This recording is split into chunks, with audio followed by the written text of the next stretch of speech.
आइए बच्चों, आज हम स्टार्ट करते हैं क्लास 8 SST चैप्टर 1 है। ये वीडियो 2 है। वीडियो 1 में मैंने चैप्टर्स के बारे में बहुत सारी बातें आप लोगों को बताया और कुछ बातें हैं जो आज मैं बताकर चैप्टर खत्म करने जा रहा हूँ। तो हम लोगों ने एक बार रिवीजन कर लेते हैं, क्या सब पढ़े थे हम लोग।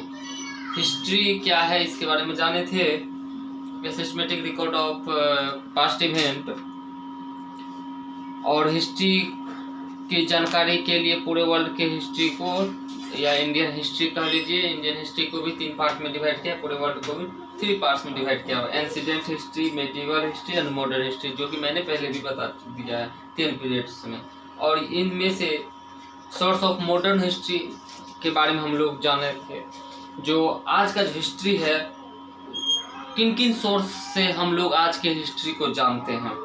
बुक्स, डॉक्यूमेंट, रिकॉर्ड, न्यूज़पेपर या मैगजीन्स, पॉलिमर्स, सर्वे, लेटर्स, स्टेटस, पेंटिंग, यानी 3 टाइप से। प्रिंटेड मटेरियल्स, जो हम लोग बुक, डॉक्यूमेंट या न्यूज़पेपर वगैरह पढ़ते हैं, प्रिंटेड मटेरियल्स।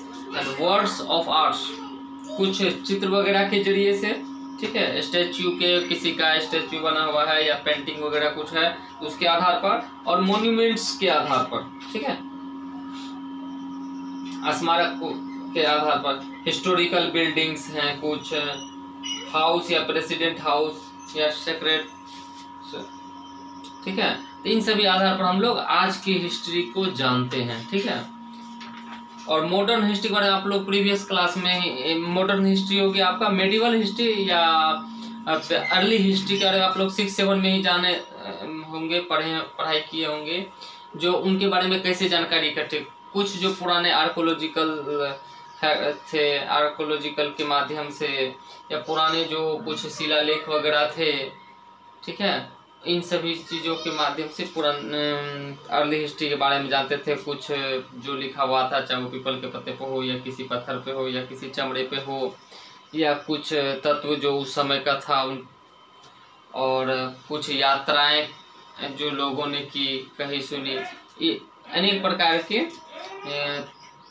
तरीकों से इंफॉर्मेशन को एकत्रित करके अर्ली हिस्ट्री, मेडिवल हिस्ट्री के कुछ पार्ट्स को लिखा गया था, वही मेन सोर्स था। और बट यहाँ हम क्लास 8 में मॉडर्न हिस्ट्री के बारे में जानते हैं। आजकल के जो हिस्ट्री है, ये आधुनिक हिस्ट्री, इधर के समय का जो हिस्ट्री है, उसके बारे में किन किन माध्यम से जानते हैं। तो आप लोगों को मैंने बता दिया, जो न्यूज़पेपर, मैगजीन्स, बुक्स, डॉक्यूमेंट्स आदि के जरिए से हम लोग जानते हैं, ठीक है। तो आज हमारा ये चैप्टर जो है कंप्लीट हो रहा है, और इसके बाद हम लोग कुछ क्वेश्चंस आंसर को देख लेते हैं। ऐसे मैं बता दूं आप लोगों को ऑनलाइन के माध्यम से सिर्फ और सिर्फ चैप्टर पढ़ाया जाएगा। क्वेश्चन आंसर के लिए आपको स्कूल से कांटेक्ट करना होगा। ये फर्स्ट चैप्टर था, तो 1-2 क्वेश्चन हम लिख दिए हैं बोर्ड पर, आपको बताते रहे। लेकिन ऐसा नहीं सोचना है जो चैप्टर 1 में ओनली 2 क्वेश्चंस हैं, बहुत सारे क्वेश्चंस हैं। उन सभी का नोट्स भी तैयार किया गया है, हम खुद अपने हाथों से किए। आपके स्कूल में है, वेडनेसडे से आप वहां जाकर प्राप्त कर सकते हैं। वेडनेसडे, थर्सडे से आपको मिलना प्रारंभ हो जाएगी। अपने स्कूल में कांटेक्ट कीजिएगा, फिर वहां से आपको इनका नोट्स मिल जाएगी। आप घर ले जाकर फेयर कॉपी में उसको नोट कर लेंगे। चलिए आते हैं 2 क्वेश्चन जो मैं हम लिखे हैं, इसको समझा देते हैं। और भी क्वेश्चन है तो वो आप स्कूल से फोटोकॉपी प्राप्त करके नोट्स का जानकारी ले लीजिएगा। Why is it difficult to fix date of history? कितना कठिन था हिस्ट्री का फिक्स्ड डेट को पता कर पाना।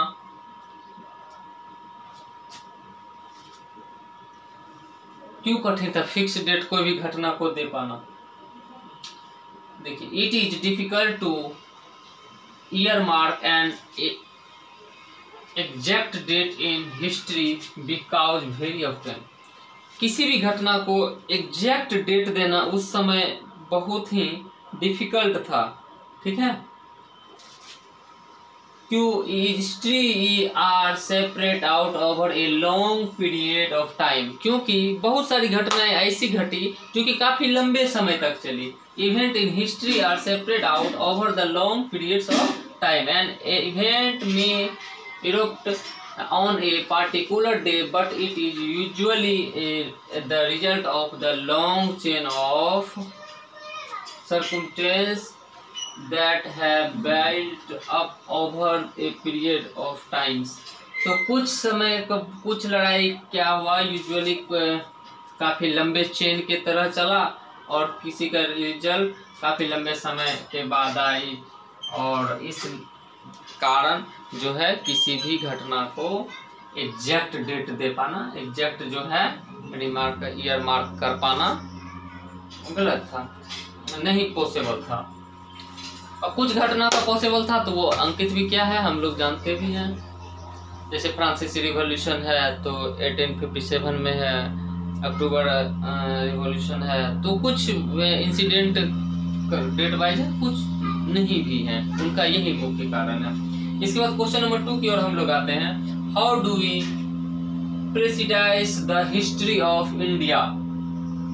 देखिए पीरियड को प्रेसिडाइज लिखा है, यानी हम लोग इंडिया के हिस्ट्री को या उस समय के हिस्ट्री को कैसे देखते हैं, कैसे जानते हैं उसके बारे में। तो आइए जानते हैं। James mill A Scottish political philosopher and economics, बड़े बड़े जेम्स मिल थे पॉलिटिशियन और स्कॉटिश फिलोसोफर और इकोनॉमिक्स ने, अर्थशास्त्र के ज्ञानी और फिलोसोफर ने इंडियन हिस्ट्री को 3 पीरियड्स में, रिलीजियस के अकॉर्डिंग 3 पीरियड्स में बांटा था। उनके आधार पर भी बहुत सारी जानकारियां हिस्ट्री का हमें प्राप्त हुई। On the basis of religious into 3 periods namely, ठीक है, हिंदू, मुस्लिम एंड ब्रिटिश, ठीक है, ये 3 पार्ट्स में बांटा था। उसके बाद historians have classified Indian history on the basis of times, फिर अपने भारत का जो हिस्ट्री था इसको 3 पीरियड में इतिहासकारों ने, हिस्टोरियन ने बांटा। कौन कौन? एंसीडेंट हिस्ट्री, जो कि चैप्टर में मैंने बता दिया था, एंसीडेंट, मेडिवल्स एंड मॉडर्न, ठीक है। तो इन सभी चीजों के पहले के बारे में जानकारी मिलता था, हिंदू, मुस्लिम और ब्रिटिश आधार पर बांट कर जो लिखा गया था उसको हम लोग स्टडी करते थे तो मिलती थी, और इंडियन हिस्ट्री को अलग अलग पीरियड्स के अकॉर्डिंग बांटा गया। तो इन सभी तरीके से हम लोग इंडियन हिस्ट्री को जानते हैं। तो चलिए आज इतना ही, ये खत्म हुआ। आप लोग वेडनेसडे, थर्सडे से स्कूल कांटेक्ट करना प्रारंभ कर दीजिएगा और वहां से आपको संपूर्ण नोट्स मिल जाएगी और कहीं कोई दिक्कत नहीं होगी। तो ओके, थैंक यू।